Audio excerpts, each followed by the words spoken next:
نحمده ونستعينه ونستغفره ونستهديه ونعوذ بالله من شرور أنفسنا ومن سيئات أعمالنا. من يهده الله فلا مضل له ومن يضلل فلا هادي له، وأشهد أن لا إله إلا الله وحده لا شريك له، وأشهد أن محمدا عبده ورسوله. يا أيها الذين آمنوا اتقوا الله حق تقاته ولا تموتن إلا وأنتم مسلمون. أما بعد، فإن أصدق الكلام كتاب الله، وخير الهدي هدي محمد صلى الله عليه وسلم، وشر الأمور محدثاتها، وكل محدثة بدعة، وكل بدعة ضلالة، وكل ضلالة في النار. براياني بريز وخوشويسم خوشكاني بريز، یەکێکی تر لەو ئەخلاق و ڕەوشتە جوانانەی کە پێویستە لە هەموو خوشکبرایەکی مسلمانە هەبێ ڕەوشتی ئەلئەمانەیە، واتە سپاردە پارێزی، ئەمانەت پارێزی. زانایانمان لە پێناسەی ئەمانەتە وتویانە لە زمانە معنای ئەوەیە کە ئینسان دەستی پاک بێ، یعنی دەستپاکی، دژی خیانەت و دەستپیسیە. یعنی ئەو کەسەی کە ئەمین بێ واتە خائین نییە، ئەو کەسەی کە دەستپاک بێ واتە دەستپیس نییە. لە شریعەتە ئێمە بەچی ئەڵێن ئەمانەت؟ ئەمانەت هەر شتێکە کە ئینسان ئەیگرێتە ئەستۆی خۆی، هەر شتێ ئاگاتان لێی بێ. خەڵک وازانێ ئەمانەت بەس ئەوەیە تۆ شتێک بخەنە لات بیپارێزی. نە، ئەمانەت معناکەی زۆر لەوە گەورەترە. هەر شتێک کە ئینسان ئەیگرێتە ئەستۆی خۆی لە کاروبارەکانی دین بێ یان لە کاروبارەکانی دنیا، ئیتر ئەو شتە کرداری بێ یان گفتاری، بۆیە زۆر شت ئەگرێتەوە ئەمانەت. دەسڵات و کاروبار بەڕێوەبردنی خەڵک ئیتر دەسڵاتەکە هەر پلەیەک بێ لە دەسڵاتی یەکەمی وڵاتەوە هەتا ئەگاتە شتە دەسڵاتە بچووکەکان، یعنی کە دەسڵاتی ماڵەوەیە، ئەوەیە کە لە ماڵی خۆتا تۆ خێزانەکەت و مناڵەکانت ئەمانەتی خوان لەسەر ئەستۆی تۆ. ئەمە لە شتە دنیایەکان. لە شتە دینیەکانیش عیبادەتەکان هەمووی ئەمانەتی خوان لەسەر ئەستۆی تۆ ئەبێ ئەدای بکەی بەڕێک و پێکی. خوای پەروەردگار لە قورئانی پیرۆزە لە سوورەتی النساء ئاەتی 58 ئەفەرمێ: إن الله يأمركم أن تؤدوا الأمانات إلى أهلها وإذا حكمتم بين الناس أن تحكموا بالعدل. واتا پەروەردگار فەرمانتان پێ ئەکا بەوەی کە ئەو سپاردە و ئەمانەتانەی کە پێتیان بە ئێوە سپێرراوە بیگەێنە شوێنی خۆی، و ئەگەر دادوەریتان کرد لە نێوانی خەڵکیە بە عەدالەت دادوەری بکەن. زانایان وتویانە ئەمە زیاتر کار بەدەست ئەگرێتەوە، ئەگەر چی هەموو خەڵکێکی تریش ئەگرێتەوە، بەڵام زیاتر کار بەدەستی وڵات ئەگرێتەوە. ئەو معنیە بە دەرەجە یەک بەم فەرمانەی خوای پەروەردگار، چونکە هەموو ژیان، هەموو بوونەوەر، یعنی بەدەسڵاتەکانیەوە لەسەر ئەمە ڕاوەستاوە. هەموو دەسڵاتێک لەسەر ئەوە ڕاوەستاوە کە تۆ ئەمانەتەکان کە بە ئەو دەسڵاتدارە سپێرراوە بە جوانی ئەدای بکە، و حکم و دادوەریش لە نێوانی خەڵکە بە عەدالەت بکە. یعنی ئەمەیەکە ئەمری خوایە. جا ئەمە وەکووتمان بە دەرەجە یەک دەسڵاتداران ئەکرێتەوە، ئەم جا بە دەرەجەکان و پلەکانی تر هەمومان ئەگرێتەوە تا ئەگاتە ئەو کەسەی کە بچووکترین ئەمانەت لەسەر ئەستۆیەتی. هەروەها خوای تەعالا لە سوورەتی المؤمنون لە وەصفی ئەو کەسانەی کە سەرفرازن لە ڕۆژی قیامەتە، لە وەصفیانە یەکێ لە صفاتەکانیان ئەوەیە کە خوای تەعالا فەرمێ: والذین هم لأماناتهم وعهدهم راعون. یەکێک لەوانەی کە سەرفراز ئەبن صفەتیان، یەکێک لە صفاتی ئەوانەی کە سەرفراز ئەبن لە ڕۆژی قیامەتە ئەوانن کە ئەمانەت و عەهد و پەیمانەکانیان بە جوانی جێبەجێ ئەکەن. خوای تەعالا لە سوورەتی ئالی عیمرانە ئاەتی 75 دەربارەی ئەهلی کتاب، وەصفی ئەهلی کتابمان بۆکە بە تایبەت جوولەکە، و هەموو ئەهلی کتابی ترش ئەگرێتەوە، یعنی گاورەکانش ئەگرێتەوە، مەسیحیەکان، بس بتايبت جولك. خوي تعالى أفرميه: ومن أهل الكتاب من إن تأمنه بقنطار يؤديه إليه، ومنهم من إن تأمنه بدينار لا يؤديه إليه إلا ما دمت عليه قائما، ذلك بأنهم قالوا ليس علينا في الأميين سبيل ويقولون على الله الكذب وهم يعلمون. وهي تعالى فرمي أهل كتاب خلقاني كيانتيايا أجر يكي آلتون بأمانة بخيت لا أيجينتوه عسي يعني أمان أهل كتاب يشن يعني مسلمان يشنين يعني أهل إسلام يشنين أهل كتاب خلقاني كيانتيايا أما ندس باكن أجر يكي آلتون قنطاري بخيت لا دعي بدجواني وبريكوبيكي أيدات ودست يعني هل أمانتك بيه بسبيري بەڵام هەندێکی تریان کە زۆری نەکەیانە ئەگەر یەک دینارێک بخەیتە لای دوایی نکۆڵی لێ ئەکا و ئەیخوات. هۆکارەکەی چییە؟ هۆکارەکەی ئەوەیە ئەوان قەناعەتیان وایە غەیری خۆیان ئەگەر هەرچیان پێ بکرێ ماڵیان بخورێ تەعدایان لێ بکرێ زوڵمیان لێ بکرێ هیچ تاوانێکیان لەسەر نییە. یعنی جوولەکە قەناعەتی وایە ماڵی مسلمان خوێنی مسلمان طبعا غەیری مسلمانیش هەموو ئەمانە حەڵاڵە ئەوان وا ئەزانن حەڵاڵە هەمووی مولکی ئەوان ئەم عالەمە خوا بۆ ئەوانی دروست کردووە سەری ببڕن ماڵی بخۆن ماڵی داگیرکەن زۆرینەیان وانە بەڵام لەگەڵ ئەوەی شات بڕێ خەڵکی چاکیشیان تایە. طبعا کاتێک ئەڵێن ئێمە بۆمان حەڵاڵە ئەمە درۆیە کە خوای تەعالا ئەفەرمێ خۆیان بۆ خۆیان هەڵیان بەستووە ئەمجا خوای تەعالا وەڵامیان ئەداتۆ لە ئاەتی 76 هەمان سوورەت ئەفەرمێ بەلا من ئەوفا بعهده واتقى فإن الله يحب المتقين. بەڵێ هەر کەسێک ئەگەر عهد و پەیمانێک ئەگەر سپاردەیەکی پێ سپێررا و بە جوانی جێبەجێی کرد و لە خوا ترسا لەبەر خاتری خوا ئەوەی کرد خوای تەعالا ئەهلی تەقوا و خۆپارێزەرانی خۆشەوێت. یعنی قسەکەی ئەوان درۆیە ئەوان بۆ خۆیان ئەو فتوایان داوە کە هەموو خەڵک بۆ ئەوان حەڵاڵ هەرچی پێکەن بیکەن. لە سورەتی البەقەرە ئاەتی 283 خوای تەعالا ئەمر بە هەمومانەکە ئەفەرمێ فليؤدي الذي اؤتمن امانته وليتق الله ربه. هر کەسێ سپاردەکەی خۆی کە پێی سپێرراوە هەر شتێکی خستۆتە سەر ئەستۆی خۆی سەر شانی خۆی با بە جوانی ئەدای بکە و لەخوا بترسێ لە پەروەردگاری بترسێ خۆی بپارێزێ لە نافەرمانەکانی خوای پەروەردگار. و ئاەتی ترمان زۆرە لە قورئانی پیرۆزە خۆشەویستەکان ئەبێ ئەمەوە بزانین هەموو پێغەمبەرەکان صفەتی ئەمانەتیان تیا بووە. یعنی یەکێک لە صفەتە گرنگەکانی هەرچی پێغەمبەرەیە ئەمانەتە ولا وبتايبت لمحمد المصطفى صلى الله عليه وسلم بيغمري خوا صلى الله عليه وسلم بيش اسلام هلا ناو قومك بقى الامين مشهور هو يعني صفتي امانه بوت ناو بيغمري خوا صلى الله عليه وسلم. وحتى خديجه خيزاني كاي خوازي هو كاري او ابي طبعا خديجه افرتك بتمنى ولا مالك دوله منا وباريك زوري لجردسايا تجارتي بيواك هر جاري كسك انيري جارێک یان وارێکە کە باسی پێغەمبەری بۆ کەن محەممەد المستەفا ئەڵێن کەسێکی زۆر دەستپاکە و زۆر عادت زۆر یعنی ئەمانەت لە شوێنی خۆیان جێبەجێەکە ئەیدا بەدەستی پێغەمبەری خوا صلی الله عليه وسلم بچێت تجارەتەکەی بۆ بکەن ئەویش ئەی باو ئەیهێنێتەوە زۆر بە جوانی و بە پاکی و یەکێکیش طبعا لەگەڵ یا ئەنێرێت هەموو تەسەڕوفاتەکانی پێغەمبەری خوای بۆ باسەکە کاتێ ئەمە ئەبیسێ خۆی خەڵکێک ئەنێرێ بۆ لای پێغەمبەری خوا صلی الله عليه وسلم و داوای لێ ئەکا کە پێی بڵێن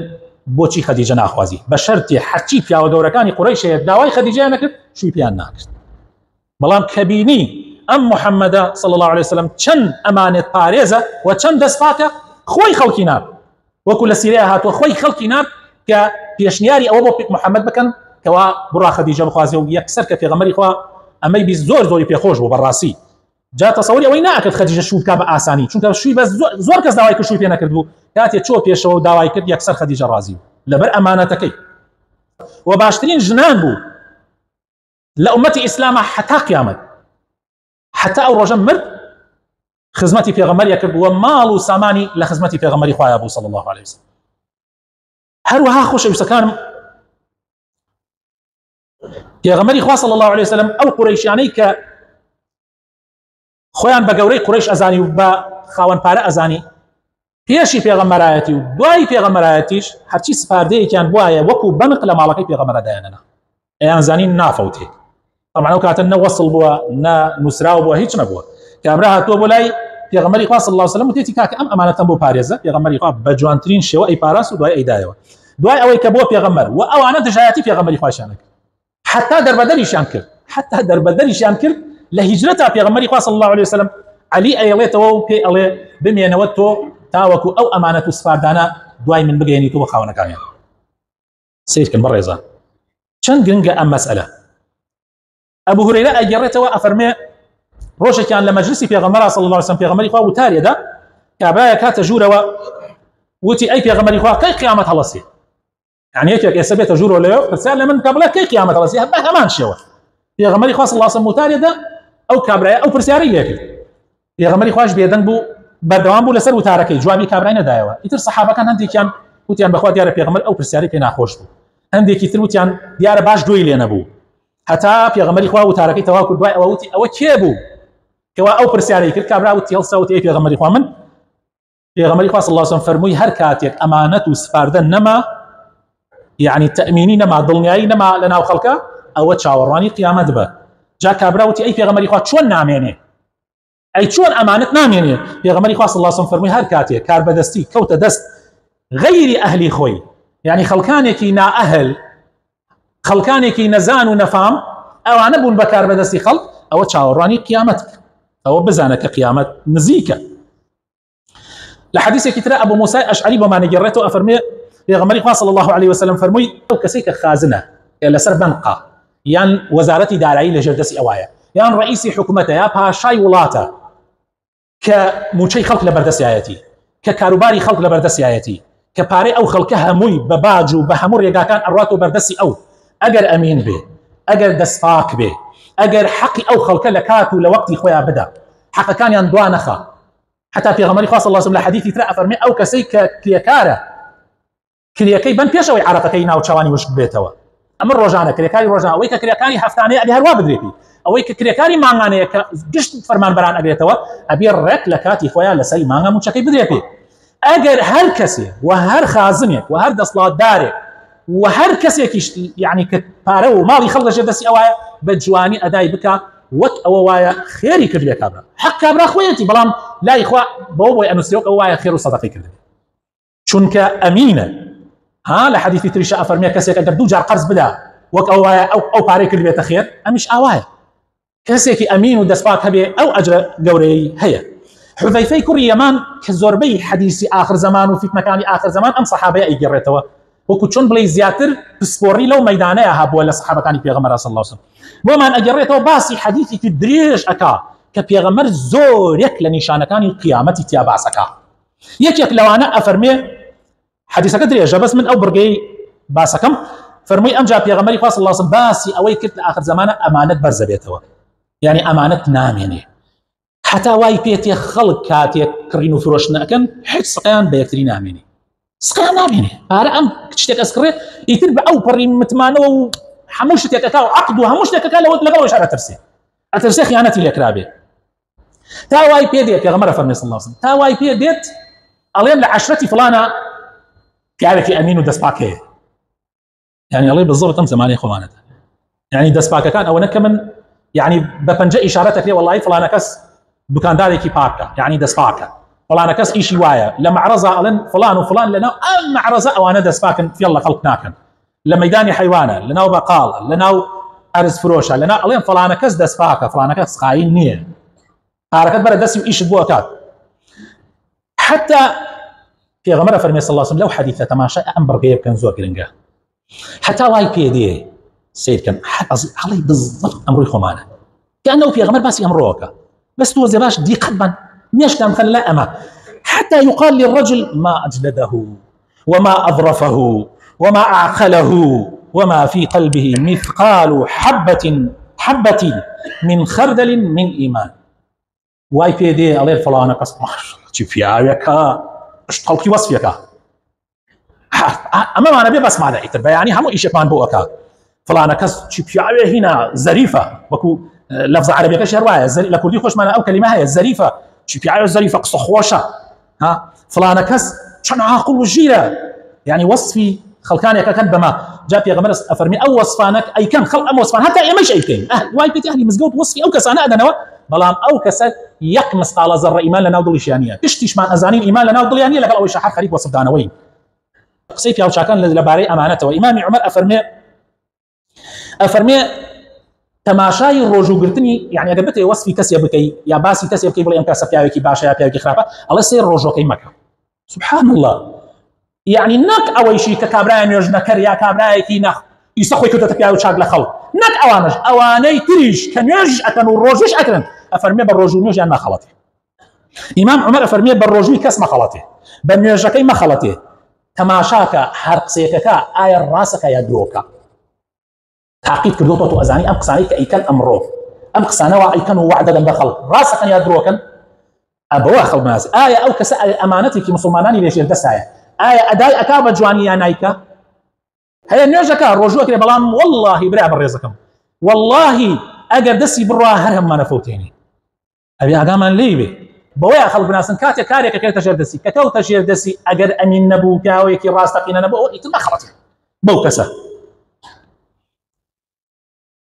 ڕۆژێکیان ئیبن عومەر خوا لە خۆی و لە باوکیشی ڕازی بێت عەبدوڵای کوڕی ئیمامی عومەر ئەفەرمێت چوو لە بەیت لە ماڵ خوا حەوت جار بەدەور ماڵی خوایەوە تەوافی کرد و دوایەوە دوو ڕکات نوێژیشی کرد کابرایەکی قوڕەیشی پێ گەیشت وتی ئیبن عومەر تەوافت کرد و نوێژت کرد وتی بەڵێ وتی چەندێ بە خێرایی کردت یعنی چەندێ زوو تەواو بوو ئەمش وتی بەڵێ ئەم لێتر ئێمە وا ئەیکەین ئێوە لە نوێژ و لە ڕۆژوو و لە تەواف و لە عومرەکردن و ئەمانە پیاوێکی زۆر زۆر مهمن بەڵام ئەوە حەساو نییە ئەوە حەساوە ئایا ئەمانەتە پارێزی زمانی ڕاستە ڕاستگۆیە وعد و وعودەکانی جێبەجێەکە ئەو کاتە پیاوێکی باشە تو شەو و ڕۆژتەرت لە سوژدەیە بێ بەس ئەمانەت پارێز نەوێ قیمەتی نییە ڕۆژێکیان ئیبن عومەر دای بەلای زەلامێکە شوان بوو مەڕیە لە وەڕان وتی ئەی شوان یەکێ لەو مەڕانە نافرۆشی بە من وتی وەڵڵی خاوەنەکەی لەیرەکیە وتی ئەی کێشە نییە تۆ پێمی بفرۆشە و دوایی بڵێ پێی بڵێ گوڕ خواردی بڵێ گوڕ خواردی وەکو ئەمڕۆ خەڵکێکی زۆر ئاوایە گوڕ خواردی وتی ئەی قەینا من ئەگەر کابرا بخەڵەتێنم ئەی ئەڵڵا ئەی چی لەگەڵ ئەڵڵایە بێت فەرمێ ئیبن عومەر ڕۆیشتە لای خاوەنی ئەو شوانە بە پارەی خۆی ئەو شوانەی کڕی جاران وەکو عەبد وا بوو ئایان وە پارەیان کڕی ڕۆیشت وە پارەی خۆی کڕیەی و هەرچی مەڕیشی بوو هەمووی کڕی دوای ئەوە ئازادی کەوتی تۆ بڕۆ ئازاد بە و ئەو مەڕانەش هەدیە بێ بۆ تۆ بەڕاستی تۆ مستحقی خاوەن ماڵ بی و خاوەن مەڕ و سامان بی مادام ئەوەنە لەخوا ئەترسی ئەوەیە پیاوچاکەن ئاوا سەیری شتەکانیان کردووە سەیری ئەمانەتی کابرایان کردووە سەیری وعدەکە ڕاستە وعد ڕاستگۆیەکانیان کردووە سەیری قسە ڕاستەکانیان کردووە ئیتر بەو شتەکانتر نەخەڵەتاون قسە من ئەوەسم بە ئێستا لەیرە حەزاق قسەی زلەکەم قسەی زلم زۆر کەس ئەتوانێ بیکە وعددان و درۆی تیاکەی زۆر کەس ئەتوانێ بیدا بەڵام ئایا ئەو وعدا بەمەسەر ئایا ئەو ئەمانەتە ئەپارێزم ئەوە گرنگە داواکارم خوایە بەخاتر ناوەجوانەکانی خۆت ڕەحمان پێ بکەی لەوانەمان بگێڕی کە ئەمانەت پارێز ئەبن کە زمانمان ئەپارێزین لە درۆ زمانێکی ڕاستگۆمان پێ ببەخشی یا رب العالمین یا ربی خوایە بەخاتر ناوەجوانەکانی خۆت لە بەڵاو مصیبەتمان پارێزە یا ربی دامەزراومان کە لەسەر دینداریەتی لەسەر ئیسلامەتی یا ربی خوایە شیفای نەخۆشەکانمان بدە بە تایبەتەوانەی کە داوای دوعای خێریان لێ کردوین یا ربی هەندێک موسڵمان کێشە و ناڕەحەتی هەیە لە ژیانیانە خوایە لەسەریان لای بەی کێشەکانیان بۆ چارەسەر بکەی خێر و بەرەکەت بکەیتە ژیانیانەوە هەندێک موسڵمانەیە مناڵیان نییە و حەز لە مناڵی ساڵحەکەن خوایە پیان کەرم بکەی هەندێک کەسێ قەرزارن یا ربی داوایان لێ کردوین دوعای خێریان بۆ بکەین خوایە بارێنە سەر سووک بکەی یا رب العالمین يا ربي خويا كل سنة بلا مصيبة بدور بقري لا تفريق ودور بركة بدور بقري يا رب العالمين آمين آمين